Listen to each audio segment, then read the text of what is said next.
اسلام میں جہاں ہر ایک کو آزادی دی گئی ہے وہاں وہ آزادی اتنی لمٹس میں ہے کہ دوسرے کی آزادی میں خلل اندازی نہ ہو. ہر ایک کے حقوق بھی رکھیں اور فرائض بھی رکھیں. یعنی شتر بے مہار کی طرح ایسی آزادی نہیں کہ آپ جانور کھول دو جس کو چاہے ٹکرے مارے. اگر آپ سے کوئی پوچھے کیوں آپ نے کھول رکھے تو آپ کو میں نہیں چاہتا کہ میرا کتا بندھا رہے، میں چاہتا ہوں کہ یہ آزاد رہے. لیکن آپ کا کتا تو آزاد رہے مگر دوسروں کی جان اور جسم محفوظ رہے یا نہ رہے. تو اسلام ایسی آزادی نہیں دیتا کہ جس سے دوسروں کی آزادی میں خلل پڑے یا دوسروں کی سہولت میں تنگی پڑے. بہرحال اسی طرح یہ ہے کہ روزے سے کیوں منع کیا گیا؟ تو جیسے پہلے بھی میں نے عرض کیا کہ یہ حالت صحت کی نسبت بیماری سے قریب تر ہوتی ہے. جب جسم سے مستقل طور پر بلڈ نکل رہا ہو تو انسان کو عام حالات سے زیادہ انٹیک کی ضرورت ہوتی ہے، لیکوڈ کی شکل میں، کچھ کھانے کی شکل میں. تو ایسے میں اگر انسان روزہ رکھ لے تو اس سے عورت کی صحت پر اثر پڑ سکتا ہے. تو یہ ایک سہولت دی گئی ہے کہ ان دنوں میں روزہ نہ رکھے. اگر کوئی عورت رمضان میں فجر کی اذان سے پہلے حیض سے پاک ہو جائے اور غسل کا وقت نہ ہو تو پہلے روزہ رکھ کر بعد میں غسل کر سکتی. لیکن اگر اذان کے بعد پاکی ہوئی ہے، یعنی بعد میں بھی سپاٹ لگا ہے اور سورج نکلنے کے بعد آپ پاک ہو رہے ہیں اور نہا رہے ہیں اور روزہ آپ صبح سے رکھ چکے ہیں تو وہ روزہ نہیں ہوتا. ان ابی بکر ابن عبد الرحمن كنت انا وابی فذهبت معه حتى دخلنا على عائشة رضي الله عنها قالت اشهد على رسول الله ان كان ليصبح جنبا من جماع غير احتلام ثم يصومه ثم دخلنا على ام سلمة رضي الله عنها فقالت مثل ذلك رواه البخاري. حضرت ابو بکر بن عبد الرحمن رضی اللہ عنہ سے روایت ہے کہ میں اپنے والد کے ساتھ حضرت عائشہ رضی اللہ تعالی عنہا کی خدمت میں حاضر ہوا. ہمارے سوال کے جواب میں حضرت عائشہ نے فرمایا میں گواہی دیتی ہوں کہ رسول اکرم صلی اللہ علیہ وسلم احتلام کی وجہ سے نہیں بلکہ جماع کی وجہ سے حالت جنابت میں صبح کرتے پھر غسل کیے بغیر روزہ رکھتے. اس کے بعد ہم دونوں حضرت ام سلمہ رضی اللہ تعالی عنہا کی خدمت میں حاضر ہوئے تو انہوں نے بھی ایسا ہی فرمایا. اس سے کیا پتہ چلتا ہے؟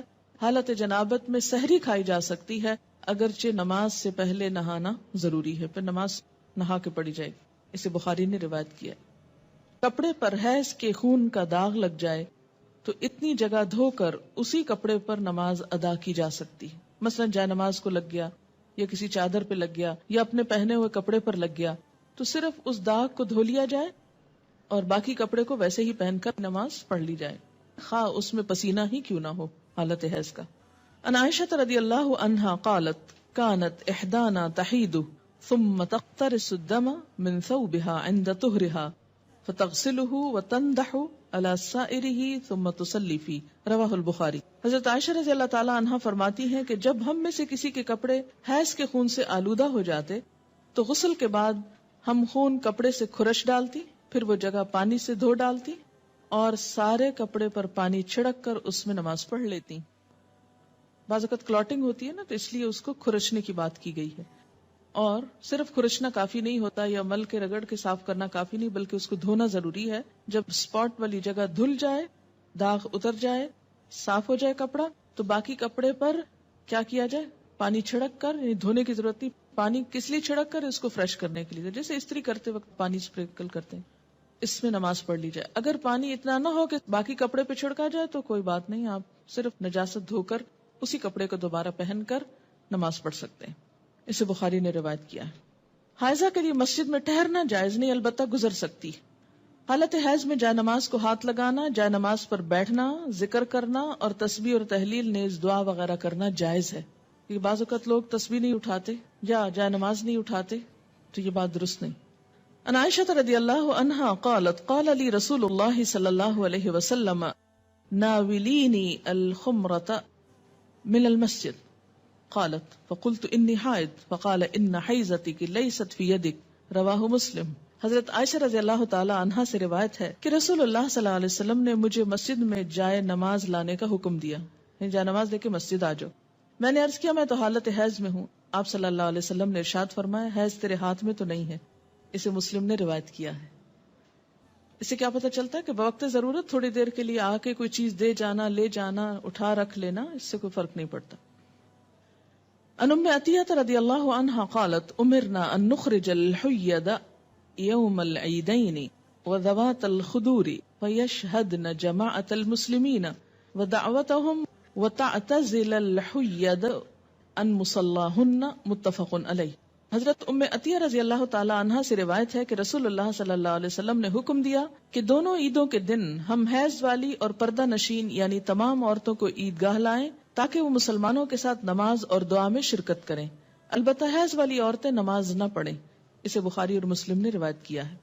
تو اس سے کیا پتہ چلتا ہے کہ پیچھے ایک طرف کو بیٹھنا جہاں 5 وقت نماز نہ ہوتی ہو، کیونکہ بسا اوقات مسجد کے کچھ ایریاز ایسے ہوتے ہیں جو صرف عید کے دن استعمال ہوتے ہیں یا کسی بڑی گیدرنگ کے موقع پر، تو ایسے میں ایک کونے میں بیٹھ جانا اس میں حرج نہیں، لیکن مین مصلی والی جگہ پر آ کر بیٹھنا درست نہیں۔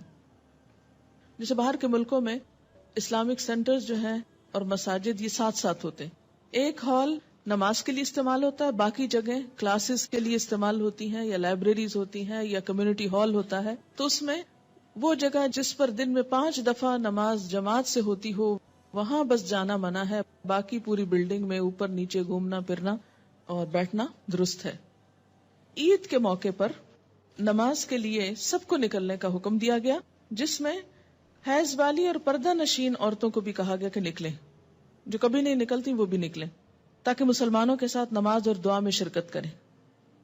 البتہ حیض والی عورتیں نماز نہ پڑھیں۔ تو اس سے کیا پتہ چلتا ہے کہ عیدگاہ تک جانا، وہاں بیٹھنا اور دعا میں شریک ہونا ایسی عورتوں کے لیے بھی جائز ہے۔ حیض کا خون نہ لگے تو حائضہ کے کپڑے پاک رہتے ہیں جنہیں دھوئے بغیر نماز پڑھی جا سکتی۔ حائضہ کا دوپٹہ یا چادر اوڑھ کر دوسری عورت نماز پڑھ سکتی۔ ان میمونہ رضی اللہ عنہا قالت کان رسول اللہ صلی اللہ علیہ وسلم یصلی فی مرط بعدہ علی و بعدہ علیہ وانا حائض، متفق علیہ۔ حضرت میمونہ رضی اللہ عنہا فرماتی ہیں کہ رسول اللہ صلی اللہ علیہ وسلم جس چادر میں نماز پڑھتے اس چادر کا ایک حصہ مجھ پر اور ایک حصہ آپ پر ہوتا اور میں حالت حیض میں ہوتی۔ اسے بخاری اور مسلم نے روایت کیا ہے، یعنی ایک ہی چادر شیئر کرتے تھے، اور اس وقت جب کہ حضرت میمونہ حیض کی حالت میں ہوتی تو اس سے کیا پتہ چلتا ہے کہ ایسا کپڑا جو کسی حائضہ عورت کا ہو اس میں نماز ادا کرنا درست ہے۔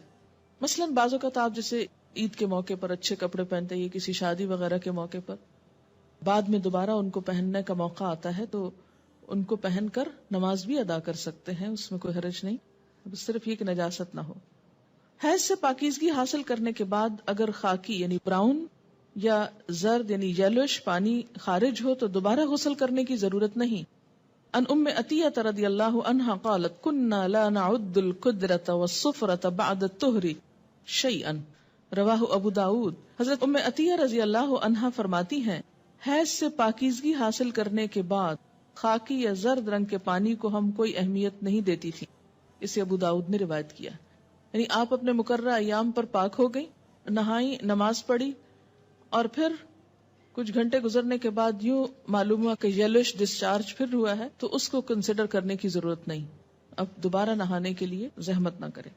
حیض سے پاکیزگی حاصل کرنے کے لیے بے جا اجلت اور بے جا تاخیر دونوں سے کام نہیں لینا چاہیے۔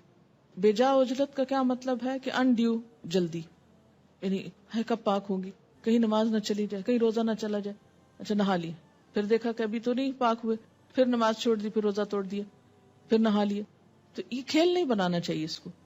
اسی طرح بے جا تاخیر کے پاک بھی ہو چکے ہیں لیکن نہا ہی نہیں رہے، محض سستی کے مارے کہ اچھا 1-2 نمازیں اور چھوڑ لیں، آرام کر لیں، تو ایسا نہیں کرنا چاہیے۔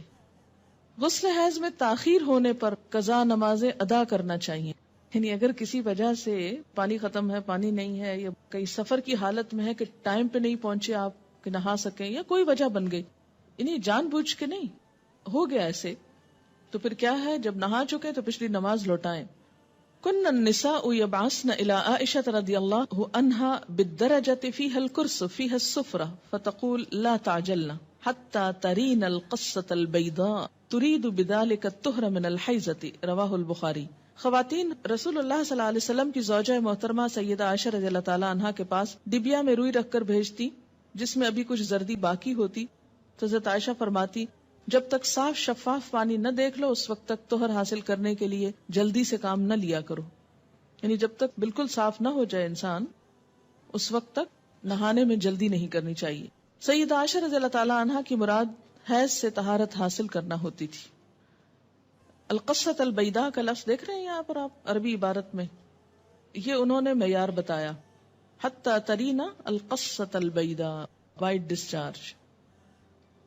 قال ابن عباس رضی اللہ عنہما تغتسل وتصلی ولو ساعة من النهار ويأتيها زوجها اذا صلت الصلاة اعظم، رواہ البخاری. حضرت عبداللہ بن عباس رضی اللہ تعالی عنہما فرماتے، یہ دونوں آپ صحابیوں کے فتوے ہیں کہ مستحاضہ حسب عادت ایام حیض کے بعد غسل کر کے نماز پڑھیں. مستحاضہ کون ہوتی؟ حیض کے علاوہ جو بلیڈنگ ہوتی ہے بیماری کے طور پر، وہ استحاضہ کہلاتی ہے. یعنی سارا مہینہ سپاٹنگ ہوتی رہتی ہے. تو اس میں کیا ہے کہ جو حیض کے ایام ہیں جن میں بلیڈنگ فرق ہو جاتی ہے، مثلا تھکنس ہے یا اس کی اور علامات معلوم ہوتی ہیں، یا اس بیماری کے شروع ہونے سے پہلے ایام حیض کی جو ڈیٹس تھی یا جو عادت تھی اس کے مطابق نہا لے اور باقی دنوں میں نماز پڑھتی رہے خواہ سپاٹنگ ہوتی ہے. حضرت عبداللہ بن عباس فرماتے ہیں کہ مستحاضہ غسل کر کے نماز پڑھے خواہ ان کی ایک گھڑی باقی ہو. مثلاً سورج غروب ہونے میں 5 منٹ ہے اور اب وہ نہا کر نکلی تو پڑھے اثر. جب عورت نماز ادا کر چکے تو پھر شوہر اپنی بیوی سے صحبت کر سکتا ہے، کیونکہ نماز افضل ہے، اسے بخاری نے روایت کیا ہے. حائضہ پاکیزگی کی حالت میں جس نماز کے اول یا آخر وقت میں سے ایک مکمل رکعت ادا کرنے کا وقت پالے، اس وقت کی قضا نماز اسے ادا کرنی چاہیے. مثلا ظہر کی اذان ہو چکی، آدھا گھنٹہ گزر گیا، آپ نماز پڑھنے جا رہے تھے، پتہ چلا پیریڈز ہو گئے، اب نماز تو نہیں پڑھ سکتے، لیکن چونکہ وقت نماز کا داخل ہو چکا تھا اس لیے یہ نماز آپ کی ذمہ ہو گئی. اب جب آپ پاک ہوں گے تو یہ نماز دہرائیں گے. یہ پتہ ہے آپ کو پہلے سے؟ یہ دیکھیں اکثریت نہیں بول رہی ہے. اس سے اندازہ کریں کہ ہم اپنے دین کے فرائض کو کس حد تک جانتے ہیں اور ہمارے بڑوں نے ہم کو کیا بتایا. اور اگر ایسی باتیں کلاس میں کی جائیں تو پھر یہ شرم و حیا کے خلاف. دیکھیں کہ یہ مسائل پڑھائے اس لیے جاتے ہیں کہ انسان فرائض میں کوتاہی نہ کرے، کیونکہ فرائض کی پوچھ ہے قیامت کے دن. اور اسی طرح اگر عصر کا وقت مثلا ختم ہونے سے آدھا گھنٹہ پہلے پاکی حاصل کی، اب نہانے میں 20 منٹ لگ گئے، 10 منٹ باقی ہیں، اور جتنی دیر میں مصلی بچھایا مغرب کی نماز ہو گئی. بعض اوقات ایسا نا سردی ہوتی ہے، دروازے بند کرتے جائے نماز بچھاتے کرتے ٹائم ہو جاتا ہے، اتنے میں اذان ہوگی. اب مغرب پڑھ کے کیا کرے؟ عصر قضا پڑھے. ان ابی ہریرہ قال قال رسول اللہ صلی اللہ علیہ وسلم اذا جئتم الى الصلاة ونحن سجود فاسجدوا ولا تعدوها شيئا ومن ادرک الرکعة فقد ادرک الصلاة، رواہ ابو داود. حضرت ابو ہریرہ رضی اللہ عنہ کہتے ہیں کہ رسول اللہ صلی اللہ علیہ وسلم نے فرمایا، جب تم نماز کے لیے آؤ اور ہم سجدہ میں ہو تو تم بھی سجدے میں شامل ہو جاؤ اور اس کو رکعت شمار نہ کرو. البتہ جس نے ایک رکعت جماعت کے ساتھ پالی اس نے پوری جماعت کا ثواب پا لیا. اسے ابو داؤد نے روایت کیا ہے. نماز کا اول وقت پانے سے مراد یہ ہے کہ اگر ایک عورت سورج غروب ہونے کے اتنی دیر بعد حائضہ ہوتی ہے کہ نماز مغرب کی ایک رکعت ادا کر سکے، اسے حیض ختم ہونے کے بعد اس نماز مغرب کی قضا ادا کرنی چاہیے. آخر وقت پانے سے مراد یہ ہے کہ اگر ایک عورت سورج طلوع ہونے سے اتنی دیر پہلے پاک ہوتی ہے کہ وہ نماز فجر کی ایک رکعت پڑھ سکے تو اسے وہ نماز فجر ادا کرنی چاہیے. یعنی آخری وقت میں بھی اگر ایک رکعت پڑھنے کا وقت ہو تو سمجھے کہ وقت ہے. ویڈیو کے نیچے سبسکرائب کے بٹن پہ کلک کریں، بیل کے آئیکن پہ کلک کیجئے تاکہ ہر نئی ویڈیو کی نوٹیفیکیشن